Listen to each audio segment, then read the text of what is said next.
masalah Ba'alawi ini muncul kan ini lebih terkait karena situasi politik. Ya, bahwa dari zaman dulu sebenarnya orang itu mengenal siapa Ba'alawi tapi tidak sampai diangkat ke permukaan. Makanya tidak menjadi heboh di masyarakat. Tapi sejak tahun 23 kemarin, kan itu kan.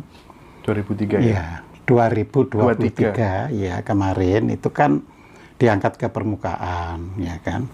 Jadi sebenarnya dari zaman dulu ya ada yang melihat bahwa itu tidak ada kaitannya dengan keturunan Nabi pada sejak zaman dulu. Namun demikian, karena orang yang ngeklaim Ba'alawi itu juga tidak sama, ya ada yang ya dia normal sebagai orang Islam yang normal, yang tidak minta disanjung, dipuja dan dipuji, ya kan. Kan keturunan-keturunan seperti yang ada sekarang ini, apakah itu Syihab, Sahab, itu kan merujuknya ke sana semuanya, ya. Atos, ya. Atos. Ya, Al-Atas kalau kita manggil Al-Atas ya. itu ya. Kan sebenarnya merujuknya ke sana.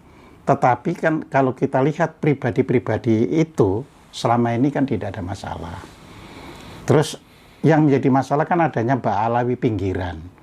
Ya, artinya dia tidak dikenal sebagai orang yang alim dan sebagainya, terus akhirnya lebih mengungkapkan kehebatan Ba'alawi. Nah, di sini ini permainan politik karena eksistensi mereka itu ingin diterima. Jadi bukan yang diterima itu bukan hanya yang sudah terkenal seperti Pak Quraisy Shihab dan sebagainya, yang mana itu malah tidak pernah ngeklaim sama sekali, ya kan? Kayak Najwa Shihab kan juga tidak pernah ngeklaim, ya kan? Ya dirinya ya bahwa dirinya ada keturunan ini ya. Jadi seperti itu. Nah, ketika terjadi klaim-klaim, maka pada waktu itu saya sampaikan ya kalau memang membutuhkan bukti lewat DNA itu menjadi taruhan kebenaran ya silahkan, ya kan. Terus karena Ba'alawi sendiri itu atau kelompok Habib-Habib yang dalam ya keluarga Ba'alawi ini pada umumnya ada di organisasi, ada di Jam'iyah Nahdlatul Ulama. Nah, tentu kita harus hati-hati. Sebab jangan sampai ya kan menyudutkan Ba'alawi tapi akhirnya menghantam NU. Ya. Karena yang diperlukan itu NU-nya bukan Ba'alawinya. Ini yang harus kita pahami ya. Jadi NU jelas ya sebagai organisasi yang dibentuk untuk bisa memberikan perlindungan ya kehidupan umat Islam yang sifatnya tradisional. Sedangkan yang lebih berpikiran pada waktu itu untuk non tradisional itu kan ada di dalam Muhammadiyah. Terus ada kelompok-kelompok yang lainnya ya kayak LDI dan sebagainya. Oke, itu tidak menjadi apa itu fokus kita karena yang besar kan Muhammadiyah dan NU. Nah, di NU ini kan kumpulan dari segala tipe kultur umat Islam yang tradisional.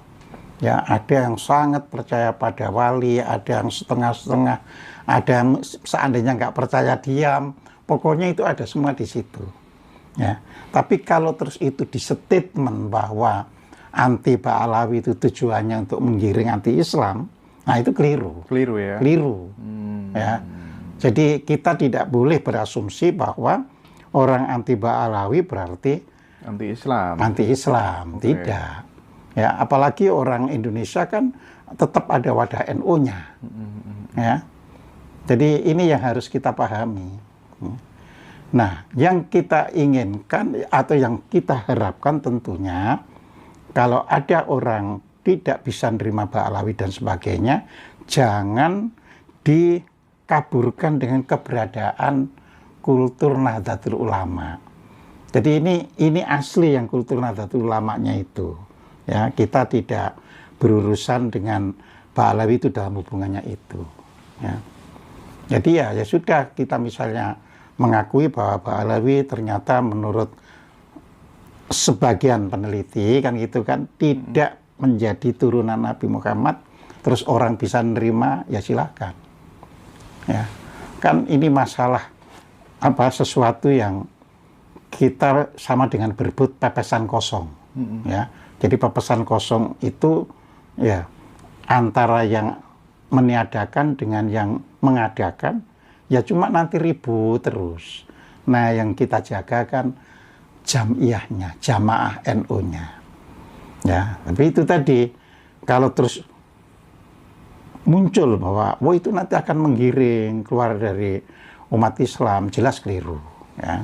Jadi tidak ada orang, saya kan pernah menyampaikan sesekuler-sekulernya orang Islam di Indonesia, apalagi di dalam ruang lingkup ya jamaah yang besar kayak seperti Nahdlatul Ulama, tidak akan terus menjadi anti-Islam itu. Bahwa memberikan kritik karena kemajuan ilmu pengetahuan yang sudah diperoleh, karena khazanah pengetahuan yang dulunya tertutup sekarang terbuka, akhirnya bisa menilai misalnya, itu ya tidak sampai untuk anti-Islam. Jadi itu. Ya, ini yang harus kita pahami. Ya.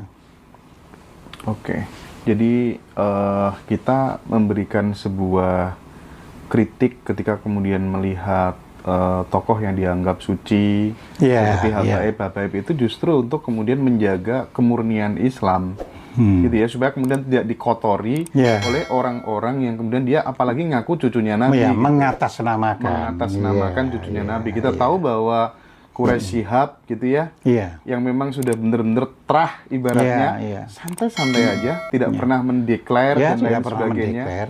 Anaknya nggak pakai jilbab, tapi mengutamakan peran, kebermanfaatan, akhlak. Itu memang yang harus kita jaga di situ. Itu. Ya. Jadi di dalam hal demikian ini, ya makanya diperlukan pemahaman yang lebih luas sehingga kita bisa melihat ya bahwa memang politik dalam kondisi tertentu itu dimunculkan untuk tentunya berhadapan dengan sisi yang lain. Nah, kita nggak boleh terbawa. Jadi biarlah secara akademik ya kan bahwa ada orang membuktikan bahwa Ba'alawi bukan cucu Nabi, silakan. Ya. Tapi jangan dikait-kaitkan dengan wah ini berarti anti-Islam. Nah itu keliru. Ya. Ba'ali pun begitu. Tidak semua keturunan Ba'alawi orang yang secara politis istilahnya atau punya itikat politis, misalnya mengatakan Indonesia tanpa ada Ba'alawi nggak bisa. Nah itu yang harus dihantam. Itu berarti merusak ya kehidupan. Ya Indonesia ini ada ya kalau kita jujur. Ketika terjadi perang 10 November juga tidak ada kan konsep Ba'alawi muncul. Iya, ketika kita ditulis proklamasi, teks proklamasi juga nggak ada. Kenapa di kemudian hari dibuat ada? Maka saya pernah menyampaikan sebelum reformasi, ya, khususnya di Jawa Timur, hampir kita tidak mendengar istilah Habib itu. Nah, khususnya untuk orang Jawa Timur. Tapi memang di Jakarta, ya, karena sudah ada Habib-Habib tua, seperti Habib Kuitang, Habib Condet, ya. Nah, orang terima tapi juga tidak dalam kaitannya secara politis. Ya, mereka ngaji, hanya pada Habib ini, hanya seperti itu. Tapi akhir-akhir ini kan nuansanya dibawa ke politis. Nah, ketika dibawa ke politis, jangan juga dikaitkan dengan Islam, gitu loh. Jadi ini saya juga mohon maaf kepada Ustadz Somad, ya kan, bahwa janganlah menilai sesuatu, terus ini kan bisa digiring untuk anti-Islam. Ya, jangan sampai demikian. Ya. Jadi di situ itu yang perlu kita pegang. Oke.